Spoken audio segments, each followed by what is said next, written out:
Sky's all black.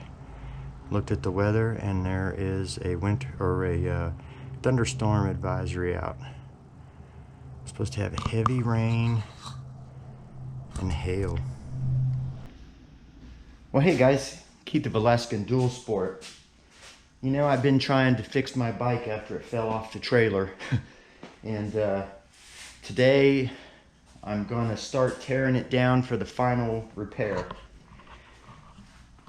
Tomorrow I'm getting delivered my new axle bolt. So I have all these parts here. I have my rear sprocket, my front sprocket, my new sprocket nut, new chain, and I have a new chain adjuster. So I'm going to go ahead and take the wheel off and get everything ready so that tomorrow when I get my new axle bolt, I can put all this back together. Alright, so the first thing we need to do is take off this cover for the front sprocket.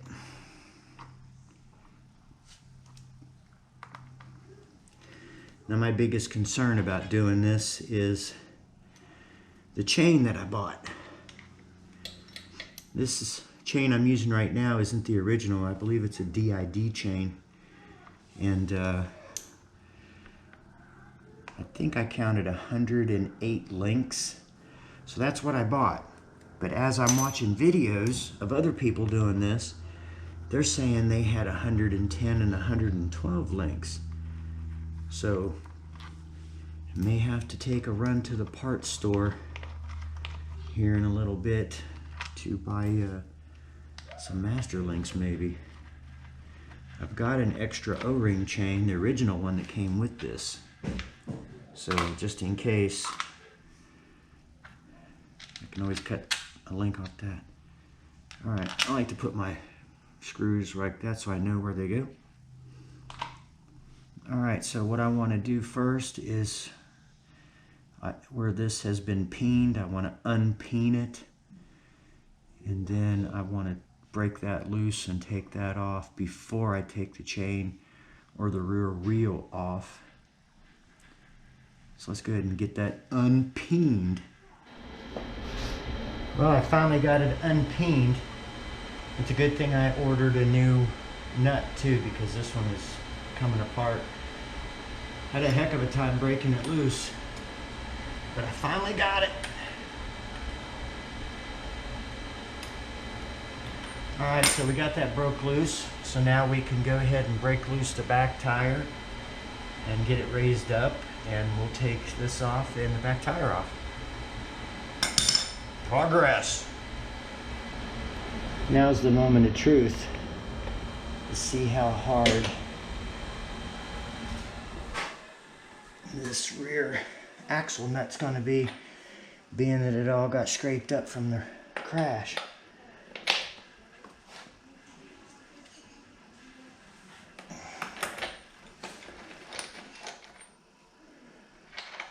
Hey, it did come off. Boy, that nut is ate up.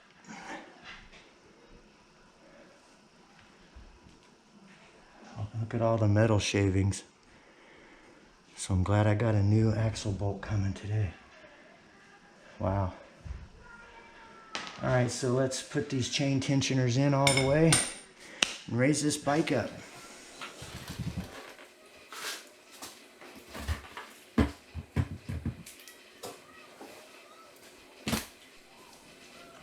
Let's try to take off this master link.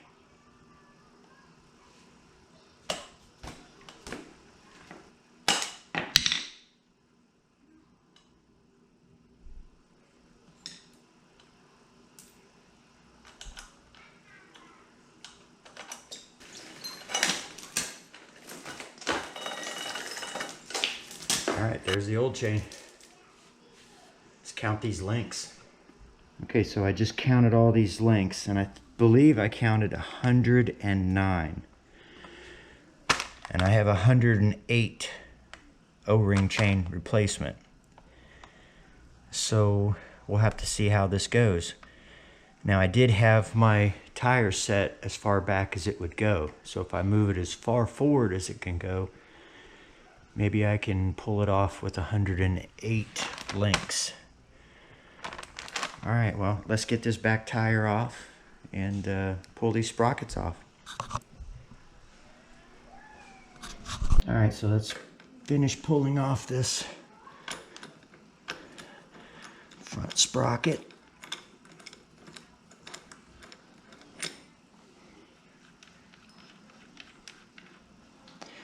Look how beat up that is, so I'm glad I ordered a new one.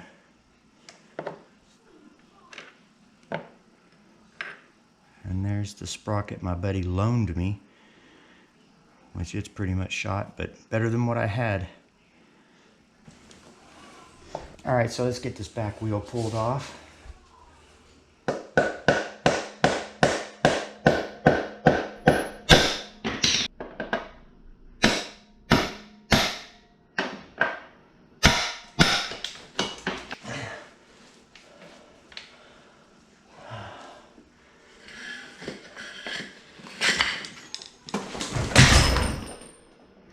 Great. Well, that was a total pain in the butt.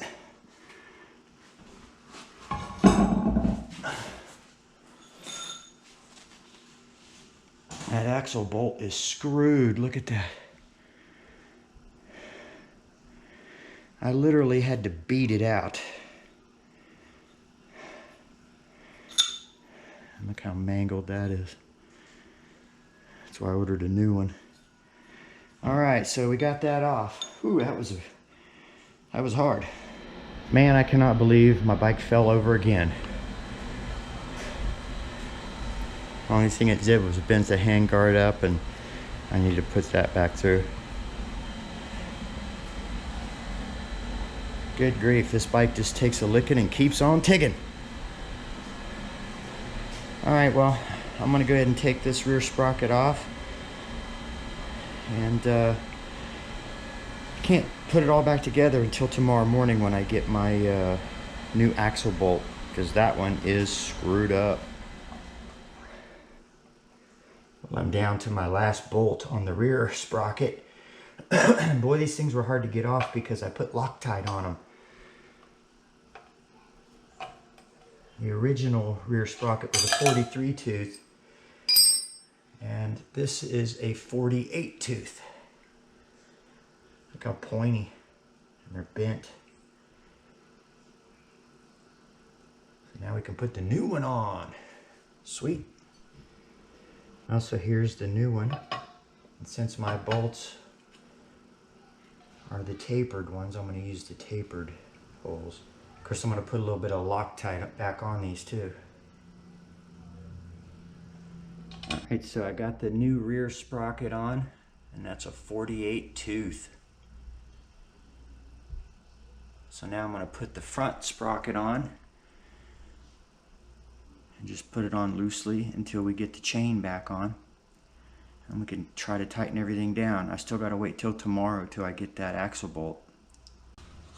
Well, it's the next day, and I just ran up to the mailbox and check out what was there. My new axle bolt and my new axle nut. So now we can go ahead and put this on, and it still looks like probably the biggest thing I have to worry about is my chain, and will it be long enough? I just got up and checked the website for the local motorcycle shop, ran over because it said it was open, and I thought they were all closed on Mondays. And the website said they were open, so I ran over there, and of course they are closed. So what a waste of time that was, but one good thing for today is I got my axle bolt. And last night I finished up putting on the rear sprocket. So now we just got to put on the front one. But my only problem is I need a chain that is long enough. Oh, look how nice that is.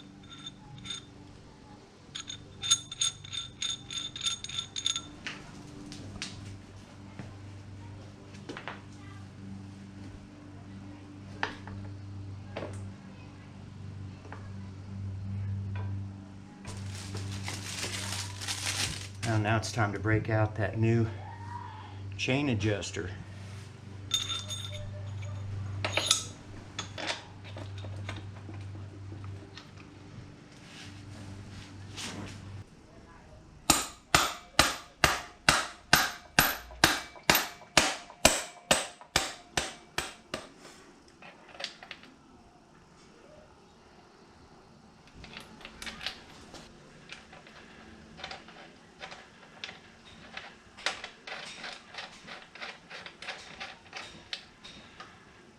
All right, now I'm not going to tighten that up yet. That way I can move the tire forward. Well, here's my new sprocket. And there's my one that I've been using. I borrowed from a buddy. Big difference. And here's my new nut compared to the old one. All right, there.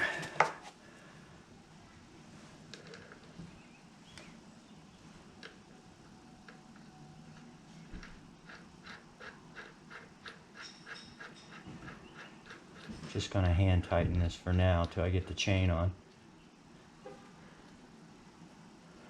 Sweet. Well, it looks like my chain is just maybe one link short after I put on the so yeah, that's awful close. Okay, so I had to get my neighbor to come over and help me, and we used a torque wrench and got this nut set to, I think, between 65 and 69 foot-pounds. So now all I have to do is peen it. I had to put the old chain back on so that I could tighten up the sprocket. So now the biggest thing left to do is just to add a couple links to that new chain. So I just need to buy a master link tomorrow and I'll be all set.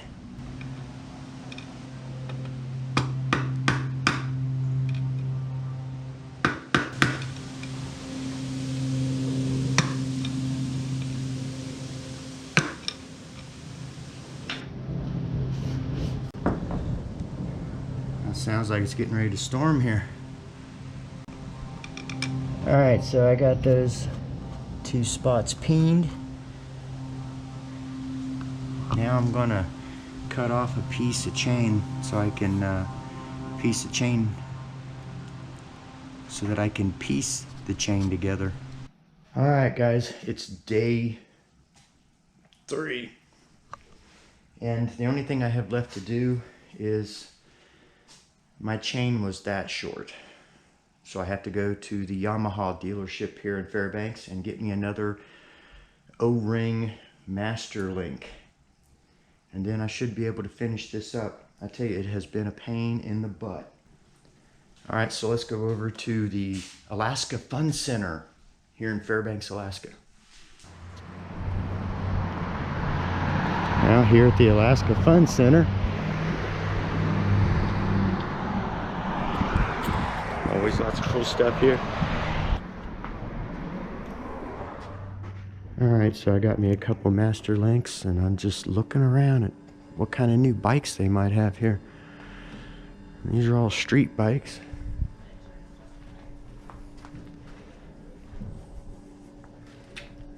This looks like the only dirt bike they have.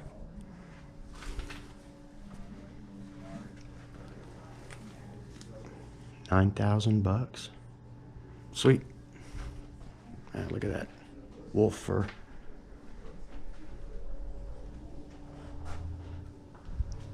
That's pretty nice. Look at the difference in the price.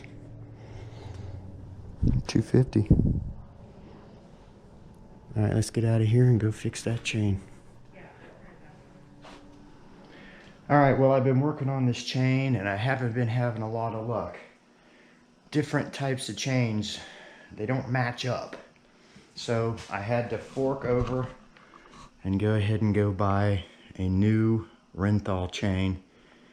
And this is 120 links. So it's too long. So I'm gonna cut some links off and and make it fit. I think that'll be better than what I got going on here.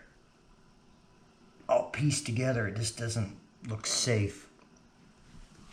So let's install that bad boy. Well, being in Alaska, everything usually costs more. I had to pay $125 for this thing. And I'm sure you can probably get them for 60 or 70 online. Well, I finally got the chain put back on. I had a heck of a time getting the master link on, but I finally got it. This is some special Rinthal chain. It's for off-road use. And anyways, I got it on. I got it adjusted. I ended up cutting 8 links off, so I took it down to a 112, and it's still way back. So if I ever need to, I could always take another link out and slide the tire forward. So, but the only thing left I have to do is to put this little front sprocket cover on, and I'm all done. Then I'm gonna take it for a test ride, so stay tuned for that and we'll see how it does. I'm ready for some adventure.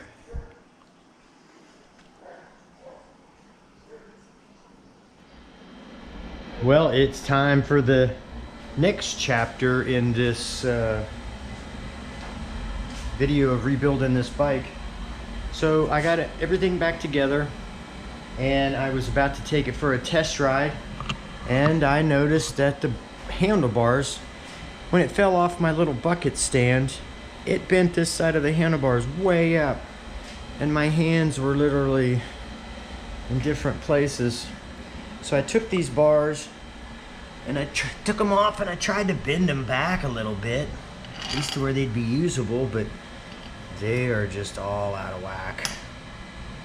So I'm gonna go ahead and just leave these off, and I'm gonna go buy me a new pair tomorrow.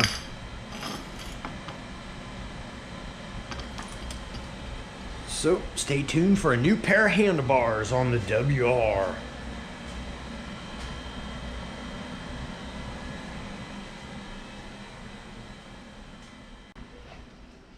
Oh, hey guys, Keith of Alaskan Dual Sport, day 4.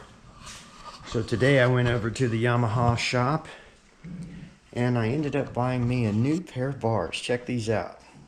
I like the blue. Those things are fly. Also bought me a pair of new grips, double density grips. Supposed to take the vibration and the shock out, not beat you down as much. And here's my old pair of bars that I bent the crap out of. So we're going to go ahead and put this set of bars on today, and then hopefully get to take a test ride. Well, I just finished putting the bars on there and reapplying the throttle. And now I got to put some grips on. So I bought these double D grips. It's supposed to take a lot of the shock. One thing about these grips is you got to look at them. These are marked L and R, but if you look, the holes are different sizes. One way to tell is you stick your finger in. It only goes up to your knuckle on that one. Stick your finger into this one, it just keeps on going. So this one's bigger, and it does say right, so that goes on the throttle. And then if you look on this side, it does say front. So I guess it goes kind of like that. So those will look pretty good. Now there's several methods to put these on. I know it's going to be hard as heck if I use glue, but I've seen people using this paint method where you spray some paint in there and it lubricates it. You pull it on and then the paint dries, and then that's the adhesive that holds it on. So that seems like a quick and easy way, so I think I might try that. So I need to poke a hole in the end of these, which I'm going to cut them off anyways when I put my handguards back on.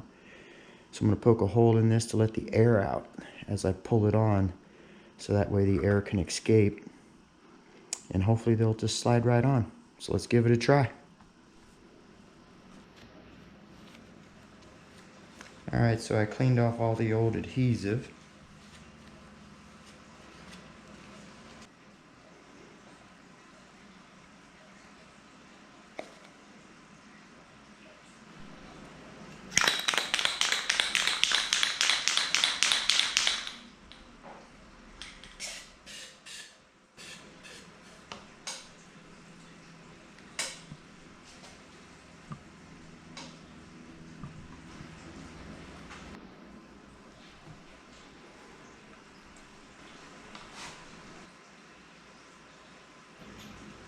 Alright, well now it's time to put the rest of the hardware on the handlebars. So let's go ahead and do that real quick. Yeah, that looks a lot better. Almost ready to ride. Now let's do the other side. Well, one thing I noticed is I poked a hole, but the rubber's so tight the air won't escape. So I had this little valve here and I put it through the hole and it seems to help the air escape. Also, let's go ahead and put this one on. Same method, the paint method.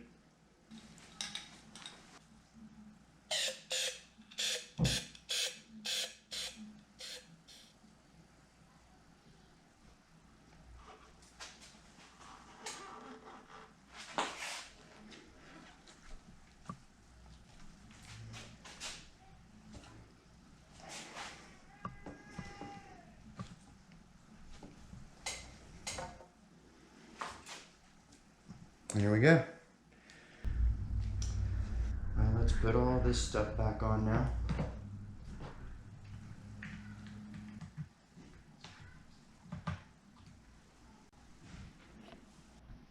Well, I got the bars on and new grips, and I put everything else back on.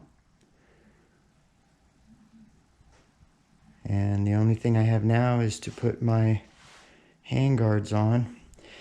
But the problem is the ends, because they have a bolt that goes in to an expansion. It's like an expansion bolt, and once you use those you can't really get them out. I had some pieces come out like this.